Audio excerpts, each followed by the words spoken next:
Howdy, folks. Quick video today here about cover letters. What are they, and what do you need to do in order to prepare them? How do you prepare them?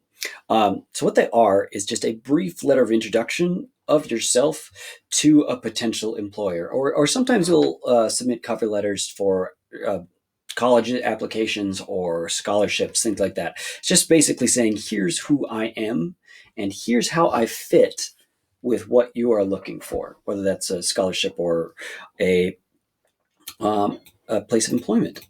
So, what it's really testing and the skills that we're going to be working on are, number one, how do you research a cover letter? How do I look into a company or look into a scholarship and say, okay, this is what they're asking for, and here's how I guide my writing to respond to that. So it's really about personalizing your writing to match as best you can yourself to your potential employer. And then lastly, of course, this is a huge writing skill, is that technical writing for clarity and purpose. This is a professional document that you want to impress people with. And so writing clearly, writing with correct grammar and style and punctuation is going to matter. It's going to make an impression on someone. So let's figure out how to do that together. Okay. So I've already talked about the idea that a cover letter is a formal letter introducing yourself, really focusing on why you are the right person for the job. This is meant to complement your resume, not restate it. So what I would say is let your resume kind of be this document of a list of all the things you're good at. Let your cover letter be a way for you to say, like, hey, I can expand and explain how this experience that maybe you just see in one line in my cover letter or in my resume really connects to what you're looking for as an employee or for a scholarship applicant. So this is the kind of the explanation, the development of yourself towards a company, not just a listing of here are all the things that I am. And then lastly, it's really going to show that you can communicate in written form. One of the examples that I use every year is I used to work for a company in Seattle, and we would get 80 to 120-ish applications anytime we had a job opening. You know, in Seattle, it's a big town. A lot of people are looking for work. And one of my first checks would be for a entry-level customer service position was I would look at their cover letter of each applicant. And if that applicant couldn't write with correct grammar or punctuation, I didn't even look at them because I had, 25, 30 other applicants that could write with good grammar and probably had what I was looking for. Because I don't want to have to teach grammar and punctuation to someone to write an email that's going to be professional to my clients, right? Don't give your employer any reason to put your resume in the circular file, which is the trash. So communicate clearly, professionally, in written form. All right. So I'm going to go through kind of the four sections or three sections that a cover letter should have, and then we'll practice maybe doing a little bit of research of how do I look up and cater these ideas to a company. So generally, first paragraph is going to be really short, and you're going to cover three things. Number one, you're going to introduce yourself. Hey, here's who I am. Here's how I found out about your company and this job opening and the job opening I'm applying for. And then here's why I'm interested in the company. And it better be more than like, I'm applying to Nike because I like shoes, or I like money, so I need a job, right? Get a little bit more nuance. How can you impress someone? Why does their particular company stand out to you in the realm of all the other companies that you could apply for? So those three. Middle paragraphs, this is going to be the bulk of your cover letter. And I say middle paragraph or paragraphs. You could have one or two middle paragraphs, depending on how you want to organize it. And what you're really trying to do is highlight how you are going to benefit that company. And in this, you might really reference the company values, like look at their mission statement, look at their job requirements, and start matching, like, here's the job requirement, and here's an example of why I can be a good fit for this, right? We're providing concrete evidence.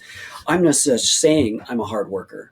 I'm proving that I'm a hard worker by maybe telling you this detail about how I was a soccer coach for, not underage kids, but like underprivileged kids. And, I planned practices and proved that I could show up consistently and work hard for a goal. I'm really working on showing, not telling, my potential employer who I am and why I'm a good fit. And then our last paragraphs, these are, again, last paragraph is going to be really brief. We'll take a look at an example here in a second, where we're going to conclude with the next step. So saying, thank you so much for taking time to read this. I can't wait to meet with you in the near future. Please contact me at, here's my email, here's my phone number, and thank you so much for this opportunity to apply for this position. It's flattery. It's not over the top flattery, but you're trying to flatter them, saying, like, hey, I really appreciate the fact that your company has given me an opportunity just to apply, right? Show some gratitude towards this company. Even if you're applying to, 4 or 5 or 6 or 7 companies once you're out of high school or college. Okay. And do keep in mind, unlike a resume, where a resume you can kind of reuse again and again and again, there's not a lot of difference between, sending a resume to this company or this company. There is a lot of difference in sending a cover letter. Because remember, I'm catering my experience to what the company needs. So each job that I apply to, I'm going to write or revise my cover letter to fit that company. And then every time, proofread it. Like, you're going to be making a lot of edits. You're going to be making a lot of mistakes. So before you send it in, make sure you are proofreading that cover letter. All right. Well, let's take a look. Some of the skills that I said we would practice were going to be like this research idea. So I want to show you kind of my thought process of what would go on if I was applying for a job. So there's a company out of Bozeman that I really like called Simms Fishing. Really cool company. They make fly fishing gear. I'm a big fisherman, outdoorsman, Montana guy. And if I wanted to apply for a job at Simms, not only would I take a look at their job openings, and it might take me a little bit to find, right? Because this is a commercial site. They're trying to sell me things. So to get to their business side of things, I might have to scroll all the way down to the bottom, see if I can find it. Yeah, right here, careers. So not only am I going to try to cater myself to show that I'm a good fit for any position, I'm going to try to cater myself to show that I'm a good fit for their company culture. And I think I luck out with Simms here. Because take a look at this. Right here at Career at Simms, they have these descriptions right here. Before I even get to taking a look at any of their positions open, product developer, any of their positions opening, customer brand representative, I should be reading this and getting to know what this company is. So right here it says Simms Fishing Products is a leader in the fishing industry, driven to create growth, vitality in the community. Will build trustworthy and angler-driven products. Our employees communicate openly, keep their commitments, inspire trust. Already I'm starting to see, here's some values for this company. Trust has come up twice. So I need to prove that I'm a trustworthy person. Communication is clear. So I need to prove that in my previous experiences, I have become a good communicator. And then also, to be a great fit at Simms, you must embrace the fishing culture and how our practice to work like we fish, with purpose, passion, and curiosity. You think fishing should be a part of my cover letter? Yeah. If I'm applying for a fishing company, I should talk about fishing. If I'm applying to a snowboarding company, I should talk about my love of snowboarding. If I'm applying to Nike and shoes, I might talk about my love of fashion or athletics and how this has led me to revere this company and really want to work for them for these reasons. Okay. And then we got to get into the task of putting this all together, right? So you are sitting in front of a Google machine. If you are not, obviously you should be using these notes to organize, okay, here's what I need to put in. But if you need a concrete example, you should be Googling high school cover letter. You don't have to create these things in a vacuum. You don't have to come up with ideas from scratch. Obviously, you can't copy someone's words, but you can copy someone's structure and someone's format with how they talk about themselves.